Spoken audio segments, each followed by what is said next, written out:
Welcome guys back to the channel. As you can see, I've got 3 Mazdas at the moment in the garage. It is not a joke. We are going big on these ones. So we are going to do carbon cleaning on the we're going to do carbon cleaning and valve cover inspection on the 2 rear ones and carbon cleaning on the first one. Also, that one, the blue one, will need exhaust pressure sensor, and the owner asked us to do an oil change. Well, obviously, I'll tell you a lot more. So basically, we are going to do everything at the same time. And if someone may comment that yesterday or the last video was in a different garage, yes, you are right. But as you can see, we're opening up the space together. So basically, we're going to have a 2 unit, which is 150 square meters, which I'd say it's like decent. Let's say it's decent.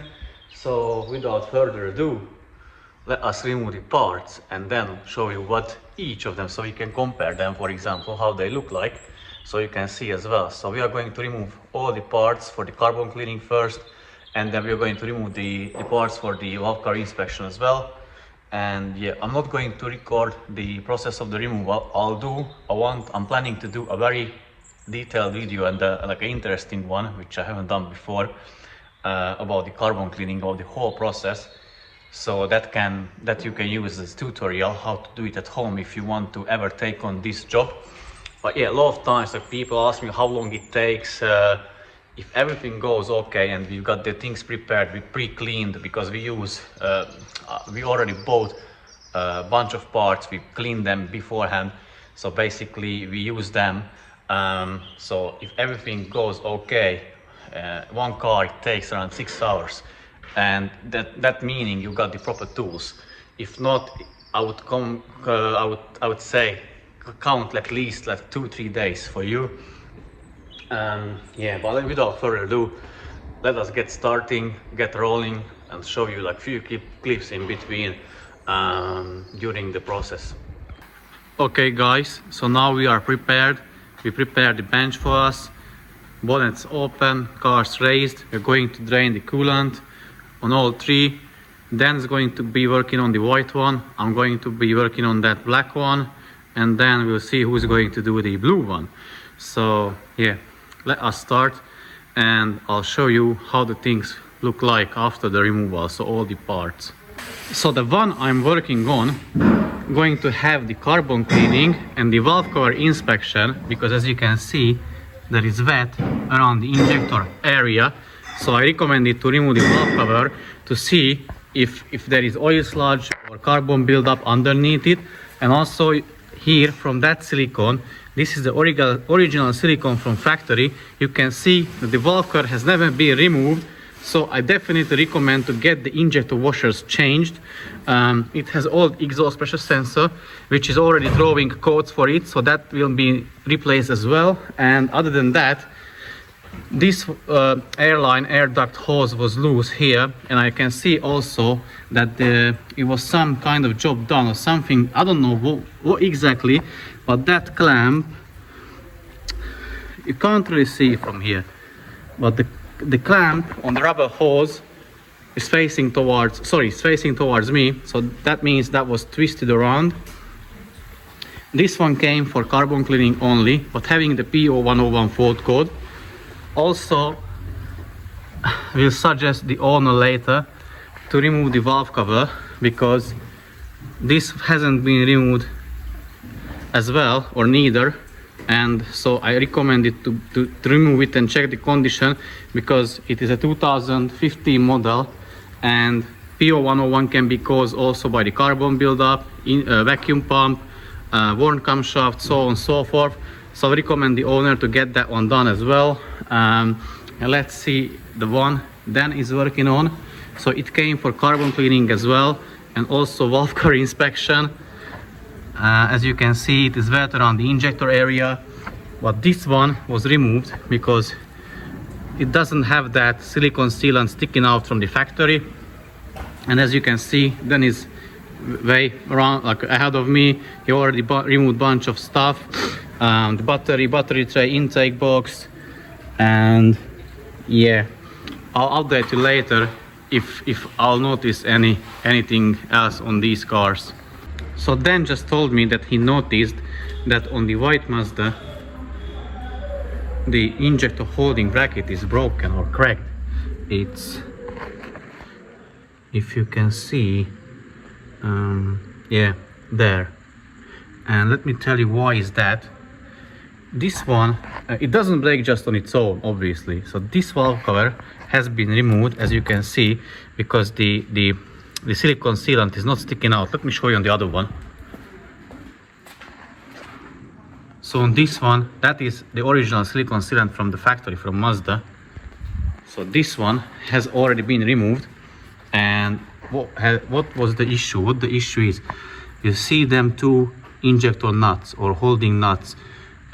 They didn't tighten it to the correct spec or the according to the correct procedure, because that is very over tightened. So basically, how you should tighten it, that should be tightened to 2 Newton meters, that undone 90 degrees. And if you can see, that is very much tightened than the other one, which basically is the same as that one. So this injector, I think both of them are over tightened, and it put tension on the bracket and broke it in half. So that the owner will get a new one of that, obviously not a new one, a used one, but we'll replace it for him. And obviously if we see anything further down the way, we'll let him know and yeah, tell him. So I'm done with my one, and have a look at this one. I don't know if you can see it on the video. Obviously the carbon buildup is bad, not the worst one, but it belongs to the worst ones. But as you can see, the surface of the engine block or the cylinder head, it's like it's brushed, so it looks like, obviously I could see that this clamp, which is here, I can show you now, that clamp was facing towards me from the beginning. So that means that clamp, so that means the intake manifold was removed.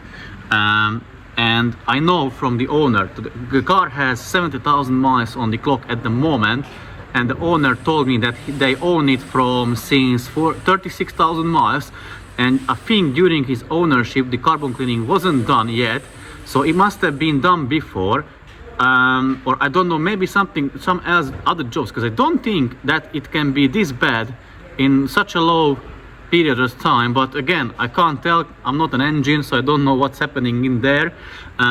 Yeah, so it's interesting. Obviously we're going to get this one cleaned for him, and yeah, let me show you the other parts. So here is the intake manifold, quite bad, and here it is from the intake shutter valve side. This is not that bad, I've seen worse ones. But yeah, parts removed. This one still needs to be done. And now let me show you the one Dan is working on. So that's why I would say we prefer engines with low body count or virgin engines, so no one touched them before us, because these bolts, them two bolts were here, these two bolts were there, and there is other matched or mixed bolts all the way around. Yeah, as you can see, they broke the bracket, as I mentioned in the previous clip. So yeah, this one, I'm not saying it will be very bad, or I still don't know, but that one is easier to work on, because that's like has lower body count than this one, if it makes any sense. So he's going now to remove the intake manifold together with the EGR bypass valve, and I think I'm going to start in the meanwhile working on the other one. So now Dan has finished as well, so he removed the intake manifold. As you can see, it is wet or oily. It's not that severe, so it's not that one has much more carbon buildup than this one. It's just more oily, very likely because it has a DPF and EGR delete, so probably it lets everything just going through the engine. That's our guess. And let me show you the intake manifold.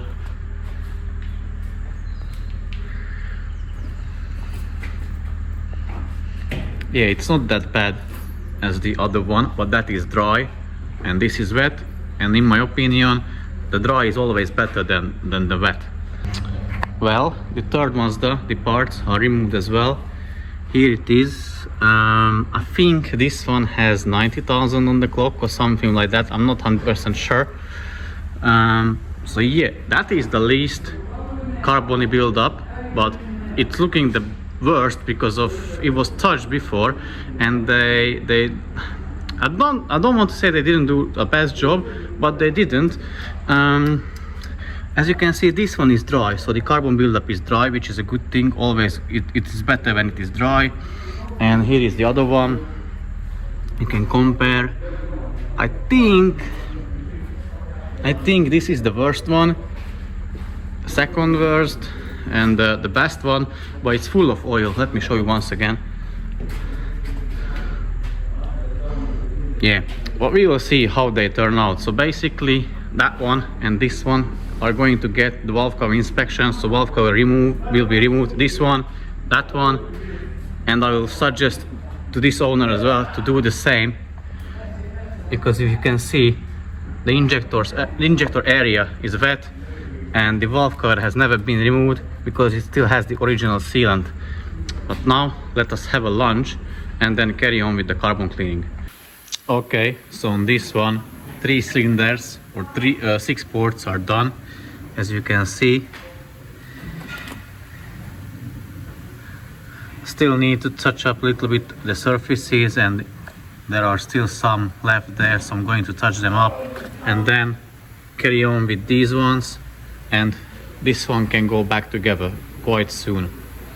Okay guys, we are finishing for today. Dan is still disassembling the intake manifold, as you can see in the background. You haven't touched the white one. That one is nearly done. 2 more ports needs to get walnut blasted. This one is done, but that will still need the valve cover inspection. This one as well. This one should be done tomorrow. And today another customer bought his one for diagnostics and he left it here for valve cover inspection. I'll tell you more about the valve cover inspection in a later video, what that it includes, why is it necessary, why I recommend it getting done. But yeah, it's, I think, what, nearly 7 o'clock, 7 in the evening, or evening. So yeah, I'm quite tired, to be honest, and it will take us to get home in good condition, good traffic conditions, 45 minutes at least. So we are heading home soon. So ending it here. Thank you guys very much for watching, and see you soon in the very next video, and happy Easter holidays.